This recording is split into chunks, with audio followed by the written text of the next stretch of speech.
mungkin kita juga harus pertama-tama harus memahami secara jernih apa itu yang namanya judicial review. Apa tujuan judicial review? Judicial review ini pada prinsipnya merupakan salah satu upaya hukum bagi setiap warga negara yang merasa dirugikan hak-hak konstitusionalnya karena adanya undang-undang, suatu produk undang-undang yang merugikan hak-hak warga negara, hak-hak konstitusi. Sekarang kita bicara langsung saja kepada Undang-Undang Penempatan Perlindungan TKI di luar negeri nomor 39 tahun 2004. Selama ini kawan-kawan BMI, kawan-kawan TKI di seluruh dunia, dan kawan-kawan LSM meneriakkan secara lantang menyatakan bahwa UU PTKIN ini paradigmanya adalah paradigma komoditas. Paradigma komoditas yang intinya adalah aturan-aturan hukum positif yang memperlakukan BMI atau TKI tak obahnya sebagai barang komoditas yang diperjualbelikan. Nah, berangkat dari sini mestinya saya yang sedikit banyak memahami persoalan-persoalan yang dialami oleh kawan-kawan BMI terkait dengan adanya keberadaan UU PTKI ini mengkaji lebih lanjut. Apa dan bagaimana? Apakah memang ada aturan, pasal, ayat, bagian dari UU PTKI ini yang merugikan hak-hak konstitusi BMI? Nah, setelah kita pelajari, ternyata kan ada. Misalnya tadi kita sudah bicara tentang pasal 24. Itu pasal ya kebijakan negara yang justru mempermudah atau menghalalkan perbudakan manusia modern terhadap BMI atau TKI. Nah, BMI tentunya mestinya sadar dia telah diperlakukan sebagai tak obahnya barang atau sebagai budak gitu ya. Kalau dulu namanya perbudakan, sekarang yang ada perbudakan modern gitu ya. Diperjualbelikan. Tenaganya dieksploitasi, tapi dia tidak mendapatkan hak-haknya, dan bahkan dia seringkali mengalami tindak kekerasan oleh majikan di negara penempatan. Hak-hak konstitusi kan dijamin oleh Undang-Undang Dasar 1945. Antara lain misalnya apa? Tidak boleh manusia itu kan diperbudak. Itu gampang itu kan. Perbudakan modern itu kan merupakan pelanggaran hak asasi manusia yang mestinya dijamin dan dilindungi oleh Undang-Undang Dasar 1945. Sekarang saat ini saya memang mendorong kawan-kawan BMI dan kawan-kawan serikat buruh migran baik di dalam negeri Indonesia maupun di luar negeri untuk melakukan judicial review terutama terkait pasal-pasal, ayat dan bagian dari UU PTKIN yang mengatur tentang KTKL, Kartu Tenaga Kerja Luar Negeri. Sejak 2010 sampai detik ini, kawan-kawan BMI, kawan-kawan TKI di luar negeri mengalami sebenarnya pelanggaran terhadap hak-hak konstitusionalnya. Kalau kita pelajari Undang-Undang Dasar 1945, bahwa yang namanya setiap warga negara, setiap manusia Indonesia dijamin hak-haknya untuk apa? Pertama, kebebasan untuk bergerak, seperti pasal 28, kalau tak salah saya, pasal 28E atau D itu ya. Itu diatur setiap warga negara itu kan punya hak asasi manusia termasuk hak kebebasan bergerak ke luar negeri maupun di dalam negeri. Kemudian ada lagi pasal 27, pasal 28 tadi tentang hak-hak untuk mencari pekerjaan, mendapatkan pekerjaan, penghidupan yang layak. Ya kan?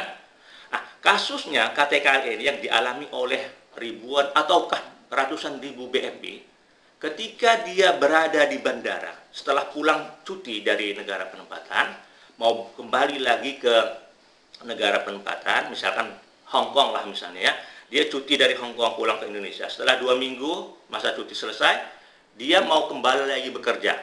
Karena apa? Dia bisa lalu lalang secara bebas melewati batas-batas negara di bandara Hong Kong maupun di bandara Soekarno-Hatta, dia bisa pulang. Karena apa? Karena dia punya status kedudukan hukum yang legal sebagai pekerja, gitu kan, di negara Hong Kong. Jadi dia status hukumnya sebenarnya legal. sangat legal menurut hukum internasional. Dia punya paspor, dia punya visa kerja, ya, dia punya KTP Hong Kong, istilahnya kan ID Hong Kong yang berlaku diakui oleh Hong Kong. Nah, ketika dia mau pulang ke Indonesia, mau kembali lagi ke negara penempatan, mau ke Hong Kong, dia ternyata dicekal, istilah cekal kita pahami, ditahan oleh apa? Oleh imigrasi, oleh maskapai penerbangan. Kenapa? Alasannya apa? Semata-mata karena dia tidak mempunyai kartu tenaga kerja luar negeri, KTKLN. Nah, kan ini kan alasan mereka memang benar, alasan yang namanya imigrasi, BNP 2 TKI, dan maskapai penerbangan internasional untuk mencekal atau melakukan pembatalan keberangkatan TKI tanpa KTKLN, itu karena menurut Undang-Undang Penempatan Perlindungan TKI di luar negeri, setiap BNP atau setiap TKI kan wajib memiliki KTKLN. Ini diatur dalam pasal 62 misalnya. Atau ini pasal 62 menyatakan bahwa setiap TKI wajib memiliki KTKLN. Ayat berikutnya, ayat kedua, pasal 62, secara tegas menyatakan KTKLN ini adalah kartu identitas, ya, fungsinya berguna sebagai kartu identitas bagi setiap TKI yang bekerja di luar negeri, di negara penempatan. Itu ayat kedua. Nah, apabila TKI atau BNI tidak mempunyai KTKLN, itu akan diberi hukuman, dijatuhi hukuman. Hukumannya apa? Hukuman administratif yang diatur pasal 100 ayat 2 huruf E dan huruf G. Apabila TKI tidak mempunyai KTKLN, sanksi administratif adalah pembatalan keberangkatannya ke luar negeri. Atau andai kata dia lolos, sudah sampai di luar negeri tanpa tidak punya KTKLN, maka dia masih bisa dijatuhi sanksi administrasi berupa apa? Berupa pemulangan ke Indonesia dengan biaya sendiri. Nah, kita coba telaah. Aturan ini kan jelas menghalangi, membatasi hak-hak warga negara untuk kebebasan bergerak yang dijamin oleh Undang-Undang Dasar. Aturan ini melarang atau membatasi hak-hak asasi manusia warga negara RI. Jadi, secara sederhana, boleh kita gambarkan, ini kan sudah melanggar hak-hak konstitusi kawan-kawan BMI, kawan-kawan TKI, untuk dua macam hak tadi yang dijamin konstitusi Undang-Undang Dasar 1945.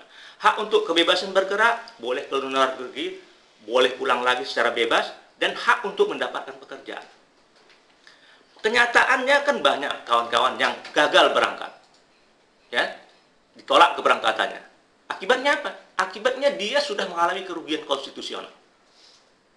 Kebebasannya sudah dihambat, dihalang-halangi. Yang satu, yang kedua, dia bahkan bisa kehilangan pekerjaan. Ini kan dua macam hak yang dilindungi, merupakan hak asasi manusia dan dijamin dilindungi oleh amanah Undang-Undang Dasar 1945. Secara kesimpulannya, boleh kita pahami pasal 100 ayat 2 tadi yang menjatuhkan sanksi administrasi kepada BMI yang tidak mempunyai KTKLN, penjatuhan sanksi berupa pembatalan keberangkatan, ini justru sudah melanggar hak-hak konstitusional kawan-kawan BMI.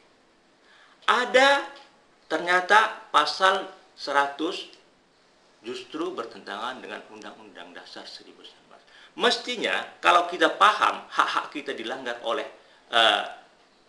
pejabat negara, dalam hal ini BNP 2 TKI ataupun imigrasi, ataupun bahkan yang maskapai penerbangan yang institusi swasta ya, bisa melakukan pencekalan. Ini kan hak-hak kawan-kawan yang justru dilanggar hak-hak konstitusionalnya. Karena itu sebenarnya sejak dari dulu atau bahkan sampai kapanpun, apabila kita merasa dirugikan hak-hak konstitusionalnya, Undang-Undang Dasar kita menjamin setiap warga negara untuk mengajukan judicial review ke Mahkamah Konstitusi. Itu dari kepentingan setiap kawan-kawan BMI. Hingga sampai saat ini masih banyak terus berlangsung, banyak korban, kawan-kawan yang dilanggar hak-hak konstitusinya. Karena itu saya mencoba memberikan, menumbuhkan kesadaran hukum kawan-kawan di Indonesia maupun di berbagai negara berdekatan seperti Hong Kong, Taiwan, Singapura, Korea, Arab Saudi, Malaysia, dan lain-lain itu untuk menggunakan haknya, hak konstitusinya, mengajukan permohonan judicial review ke Mahkamah Konstitusi. Supaya apa? Supaya tidak ada lagi korban yang dilanggar, tidak ada lagi kawan-kawan BMI dilanggar hak-hak konstitusionalnya oleh aturan hukum positif yang ada di Undang-Undang Penempatan TKI. Ini hak pribadi. Itu alasan kita mestinya bisa menempuh judicial review. Kemudian mestinya kan kita harus berpikir dari segi ketatanegaraan.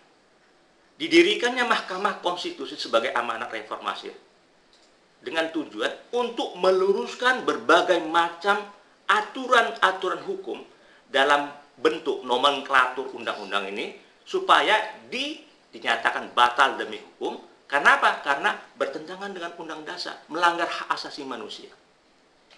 Ini sebagai warga negara, siapapun termasuk saya, mestinya kalau kita tahu ada aturan hukum yang kebijakan negara yang menyeleweng dari undang-undang dasar, kita punya kewajiban moral, kewajiban judicial, kewajiban maksud saya kewajiban ya yuridis ya. Kalian kan memahami hukum sebagai pengacara juga, bahkan bertindak sebagai penegak hukum. Ini saya merasa ini kewajiban saya untuk meluruskan agar negara ini, aturan-aturan hukum di negara Indonesia yang tercinta ini jangan sampai melanggar undang-undang dasar. Ini kan bagian dari carut-marut kekacauan hukum yang ada di Indonesia. Kita patut syukuri amanah reformasi telah berhasil melahirkan institusi yang sampai saat ini amanah, bisa kita percaya. Tidak sampai saat ini kita percaya Mahkamah Konstitusi ini bebas dari mafia peradilan itu tadi.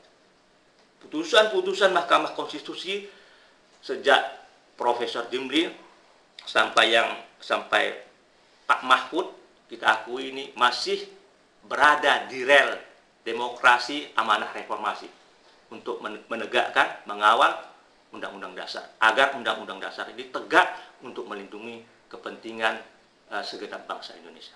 Ini alasan-alasan yang saya pertimbangkan, menurut pertimbangan saya harapkan juga benar-benar ditindaklanjuti oleh kawan-kawan untuk melakukan judicial review tanpa ragu demi kehidupan bangsa dan negara.